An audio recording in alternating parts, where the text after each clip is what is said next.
మహారాష్ట్ర ప్రజలు బీజేపీకి పట్టం కట్టారని ఏపీ బీజేపీ చీఫ్ పురంధేశ్వరి అన్నారు.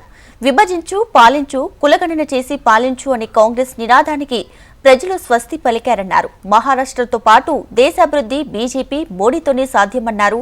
అలాగే ప్రజలు నమ్మి భారీ మెజార్టీతో నిరూపించారన్నారు. మహారాష్ట్రలో పడ్డ ఓట్లు కేవలం ఎన్డీఏ కూటమి విజయానికి వేసిన ఓట్లు కాదని, మహారాష్ట్ర అభివృద్ధికి ప్రజలు వేసిన ఓట్లంటూ కొనియాడారు.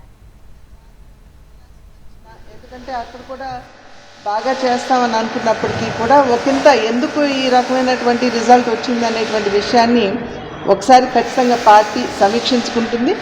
అండ్ అక్కడ ఏమన్నా కరెక్టివ్ మెజర్స్ తీసుకోవాలంటే ఖచ్చితంగా పార్టీ తీసుకునేటువంటి అవకాశం ఉంటుంది.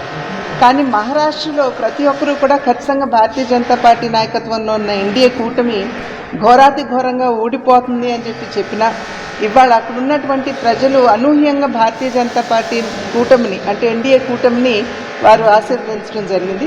ఒక రకంగా చెప్పాలంటే విభజించి పాలించు అనేటువంటి ఆలోచనతో ఏదైతే ఇండీ కూటమి ప్రజల వద్దకు వెళ్ళిందో, ఒక చేతిలో రాజ్యాంగాన్ని పట్టుకుని రెండవ వైపున ఖచ్చితంగా కుల గణన జరగాలి అనేటువంటి ఒక విభజించి పాలించు అనేటువంటి భావనతోటి ఏదైతే ఇండీ కూటమి ప్రజల వద్దకు వెళ్ళిందో దాన్ని ప్రజలు తిరస్కరించినటువంటి విషయాన్ని మనం అందరం కూడా ఇక్కడ గమనించాలి. అది మాత్రమే కాకుండా హమ్ ఏక్ హై తో సేఫ్ హై అనేటువంటి నినాదం ఏదైతే ఎన్డీఏ కూటమి ఇచ్చిందో దాన్ని ఇండీ కూటమి వాళ్ళు అపహాస్యం కూడా చేయటం జరిగింది.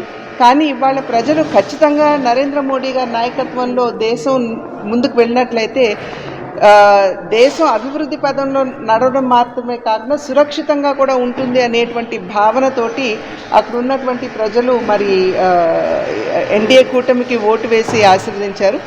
అదేవిధంగా ఇవాళ అందినటువంటి విజయం ఏదైతే ఉందో మహారాష్ట్రలో అది కేవలం ఎన్డీఏ కూటమికి వేసినటువంటి ఓటు కాదు, ఇది మహారాష్ట్ర అభివృద్ధికి అక్కడ ఉన్నటువంటి ప్రజలు వేసినటువంటి ఓటుగా మనం గమనించాలి. ప్రజలందరికీ కూడా మహారాష్ట్రలో ఉన్నటువంటి ప్రజలందరికీ అదేవిధంగా జార్ఖండ్లో ఉన్నటువంటి వారికి కూడా ఎవరైతే ఎన్డీఏ కూటమికి ఓటు వేశారో వారందరికీ కూడా ధన్యవాదాలు తెలియజేస్తూ వారు కేవలం విజయాన్ని కాదు బాధ్యతను అప్పగించారనేటువంటి విషయాన్ని గుర్తించి తగు విధంగా మంచి పాలన ఇప్పటి వరకు షిండే గారి నాయకత్వంలో ఏ విధంగా అందిస్తూ వచ్చారు అదేవిధంగా మంచి సుపరిపాలన మహారాష్ట్ర రాష్ట్రానికి అందించడానికి ఎన్డీఏ కూటమి కృషి చేస్తుంది.